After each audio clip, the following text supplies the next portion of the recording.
jalan seorang sufi menurut Kiai Soleh, kalau dalam Syarah Al-Hikam ada dua. Yang pertama riyadhah, yang kedua warok.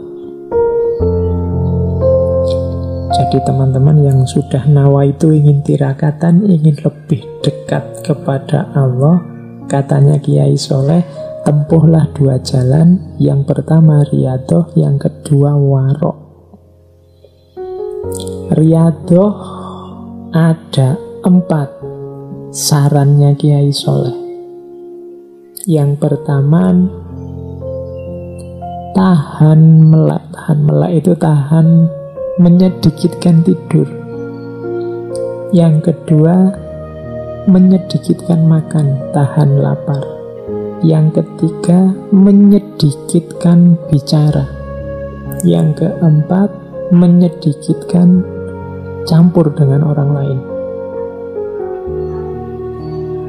Jadi riyadhah yang kita lakukan menurut Kiai Soleh bisa didukung oleh 4 kebiasaan ini. Sedikit tidur sehingga lebih banyak waktu terjaga. Ya tentunya waktu kita tidak tidur kita gunakan untuk zikir, munajat, dekat dengan Allah. Anugerah dari Allah kalau kita kuat tidur sedikit. Banyak orang sekarang yang susah tidur ya. Anggap saja itu anugerah dari Allah untuk memperbanyak zikir, munajat, wirid, mendekat pada Allah. Karena di antara jalan riyadhah ini, kalau terlalu banyak tidur, ya porsi untuk asyik berdua dengan Allah jadinya juga berkurang. Karena waktu kita kan sudah terpotong banyak untuk makan, untuk bekerja, untuk macam-macam. Kalau tidurnya juga terlalu banyak, ya waktunya terpotong banyak.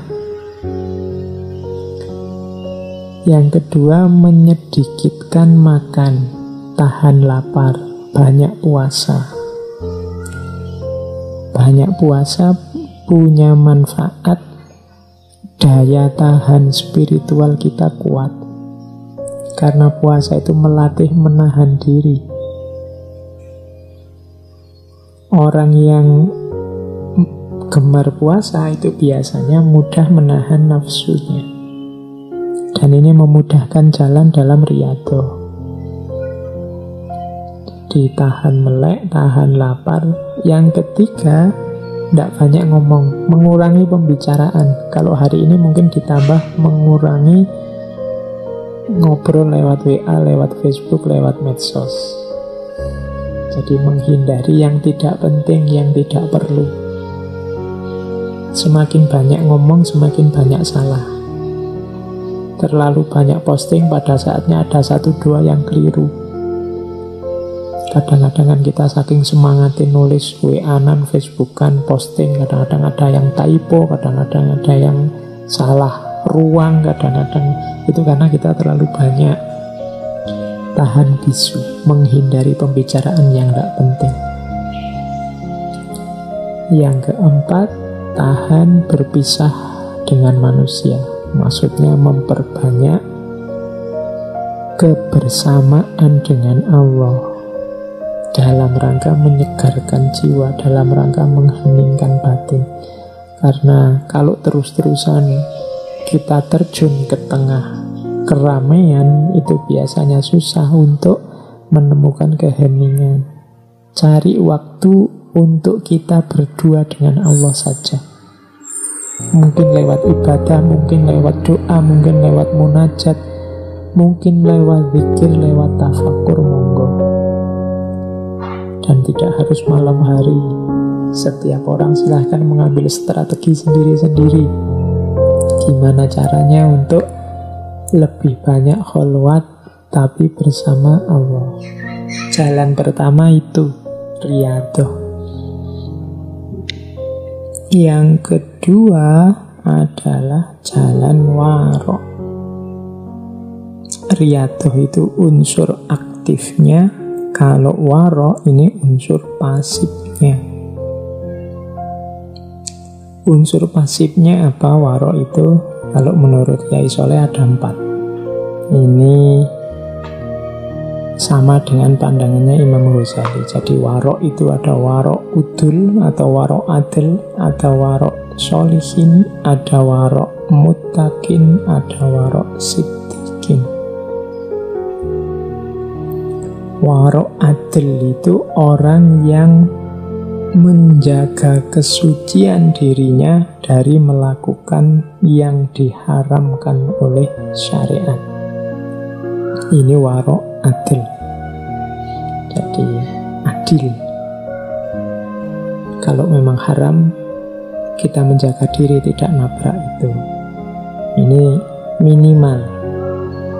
Jadi orang yang warok adil saja tidak bisa, ya masih harus berusaha belajar lagi untuk menjalankan syariat. Karena ini batas minimalnya itu adil. Yang haram jangan ditabrak. Nah, ada level 2. Level 2 ini warok solihin. Orang-orang soleh. Orang-orang soleh ini tidak cuma menjaga diri dari yang haram, tapi yang menjurus ke arah haram juga tidak. Ini namanya orang-orang soleh. Saya tidak mau ke sana. Kalau saya ke sana itu biasanya terus ngomong orang lain, menghibah, memfitnah. Mending saya tidak usah ke sana deh. Ini orang-orang solihin. Segala yang menjurus ke arah haram dia tinggalkan. Ada lagi warok muttaqin. Warok muttaqin ini orang yang menghindari sesuatu, meninggalkan sesuatu. Sebenarnya sih masih syubhat, apa halal apa haram ya tidak tahu, tapi khawatir saja kalau memang itu nanti haram. Jadi ini namanya warok muttaqin. Bagi orang biasa ini sebenarnya masih mubah saja, boleh saja, wong ya tidak jelas haram apa halal apa makruh. Kalau bahasa agama namanya syubhat. Orang muttaqin ini bahkan yang syubhat sekalipun dia tinggalkan, karena khawatir nanti Allah tidak suka, karena khawatir kalau nanti ternyata memang haram. Ini orang-orang muttaqin, mirip dengan yang solihin tadi. Nah, ada juga warok siddiqin.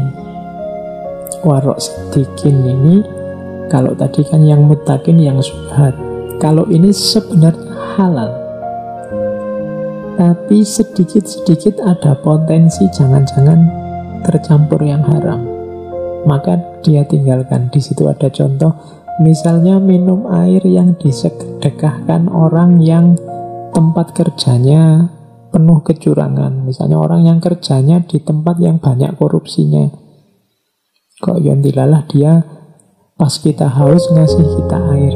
Jadi kalau orang siddiqin, hati-hati. Janganlah nanti jangan-jangan tergelincir pada kecampur dengan yang haram. Misalnya pejabat atau pegawai dapat mobil dinas. Ini diberi mobil kan kepentingannya untuk kepentingan dinas. Nah, kalau orang-orang siddiqin ini, yang warok siddiqin ini, mending sudahlah mobilnya ditaruh kantor saja. Ya dipakai kalau waktu kerja di kantor, pasti kepentingan kantor. Kalau di rumah khawatir kecampur dengan kepentingan-kepentingan rumah. Zaman Khalifah Umar bin Abdul Aziz kan banyak cerita-cerita seperti ini. Lagi kerja di kantor, pakai lampu kantor, tiba-tiba istrinya datang, lampunya dimatiin. Karena khawatir wong ini lampu dibayar oleh pajaknya negara, untuk kepentingan negara. Kalau istri saya datang pasti kepentingan keluarga, kepentingan pribadi, maka lampunya dimatikan. Nah, ini jenis orang-orang siddiqin, menjaga diri. Nah, saya tidak tahu teman-teman ada di level kewaroan yang mana. Ya paling tidak yang paling bawah, yang adil itu harus kita jalankan. Jangan sampai nabrak yang haram. Syukur bisa naik solihin, bisa naik muttaqin, bisa naik siddiqin. Ini dimensi pasifnya. Yang aktif tadi ya lakukan riyadhah, latihan-latihan. 2. Jalan sufi. Nah, tambahkan dalam jalan sufi kita aspek ikhlas. Kalau ini di hampir semua sufi jadi keyword, jadi kunci. Ikhlas kalau menurut Kiai Soleh ada 3 jenisnya. Yang pertama ikhlasnya abidin, yang kedua ikhlasnya muhibbin, yang ketiga ikhlasnya arifin. Oke, saya tidak tahu, kadang-kadang teman-teman mungkin yang mendengarkan yang masih muda-muda ini merasa wacana-wacana seperti ini, ikhlas, warok, kemudian riyadhah, itu mungkin merasa ini kok rasanya masih jauh Pak dari hidup saya. Rasa semacam ini sebenarnya juga sejenis godaan, sejenis was-was, seolah-olah kita yang masih muda ini masih belum saatnya.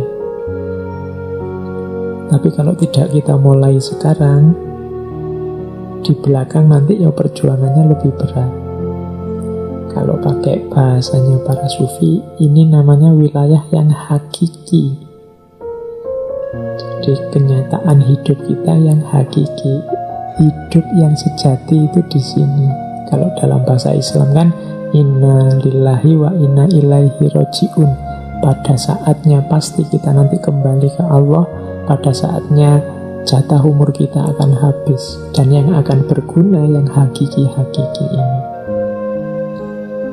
Insya Allah seumuran teman-teman tidak terlalu mudah untuk memulai. Yo dimulai dari sekarang, nanti akan semakin baik ke belakang. Coba teman-teman dibaca para sufi besar, dibaca kisah-kisah para ulama, termasuk Kiai Soleh Darat ini coba dicek.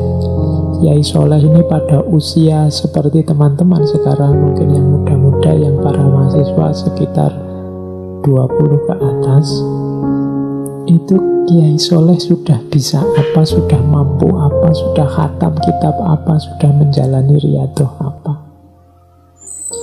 Dari situ nanti bisa kita bandingkan dengan hidup kita sekarang, kita sudah sampai mana.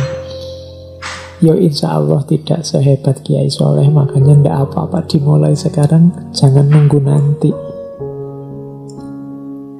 Sengaja saya angkat tema-tema yang agak timur, agak tasawuf belakangan ini, karena saya melihat situasi hari ini di luar serba banyak panasnya hawanya, baik hawa lahir maupun hawa batin kita.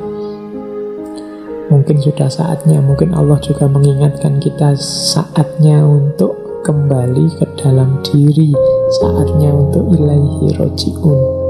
Bahkan Allah memberi isyarat yang sangat dahsyat dengan virus corona ini yang membuat kita mau tidak mau melakukan uzlah di rumah kita masing-masing. Ini bagi saya isyarat yang luar biasa dari Allah. Ayo segera membereskan diri kita. Jangan-jangan memang ini akhir zaman yang sebentar lagi sudah berakhir, maka ayo bareng-bareng dibereskan diri kita. Termasuk ini tadi, belajar pikiran-pikiran Kiai Soleh, cara untuk membereskan jiwa, membereskan batin lewat jalur tasawuf. Ikhlas yang pertama adalah ikhlasnya abidin. Orang ikhlas level abidin adalah orang yang beramal soleh, beramal baik, menjaga agar tidak riya, tidak ujub, tidak ingin pamer, tidak ingin sombong, pokoknya beramal untuk Allah dengan mengharap semoga mendapatkan pahala, mendapat surganya, semoga dijauhkan dari neraka. Ini level ikhlasnya orang-orang abidin. naik satu level, level ikhlasnya orang-orang muhibbin. Kalau orang muhibbin ini sudah tidak berpikir lagi pahala surga atau siksa neraka. Muhibbin ini orang-orang yang sudah jatuh cinta sama Allah, beramal hanya untuk tujuan memuliakan Allah saja. Orang yang jatuh cinta kalau beramal biasanya amalnya tanpa pamrih, hanya untuk yang dia cintai saja.